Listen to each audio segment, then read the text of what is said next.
Ну что, уже втянулись в учебу? Тогда готовьте свой боевой настрой и для других сфер. Сейчас вам покажут, как юные футболисты готовятся к новому сезону.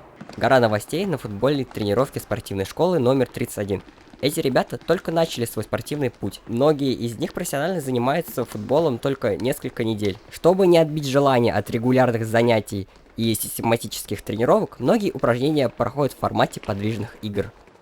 Расскажи, чем тебе нравится футбол? Играть, обыгрывать, побеждать. Кто твой любимый футболист? Криштиану Роналду, он играет на нападающем. Какие задачи у нападающего? Сам играю нападающим. У нас задача забить гол и обыгрывать. Этим ребятам 7 лет. Самые целеустремленные из них останутся в спортивной школе, вплоть до совершеннолетия. Ежегодно ребятам нужно подтверждать свои спортивные разряды и повышать их. Каждую неделю у начинающих футболистов проходят чемпионаты с другими подобными футбольными клубами. Сами тренировки проходят 4 раза в неделю по 1,5 часа. Но на самом деле, если ты хочешь стать настоящим чемпионом, это не так много. Какой твой любимый футбольный клуб? ФК Уфа.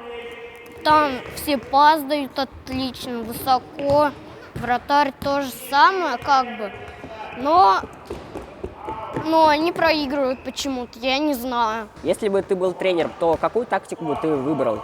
Вратарь бы дал бы левому игроку, потом левую в середину и так по диагонали все.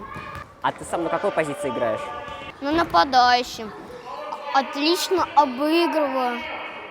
Иногда мне на ворота разрешают вставать. Территориально школа Олимпийского резерва номер 31 находится в микрорайоне Инорс, но для достижения более высоких результатов ребята тренируются в зале покомфортнее на базе Центра спортивной подготовки. Выбор этого места – это инициатива родителей. У них серьезный план на этих ребят. Мы тоже искренне надеемся, что их имена и фамилии поднимутся высоко по спортивному Олимпу.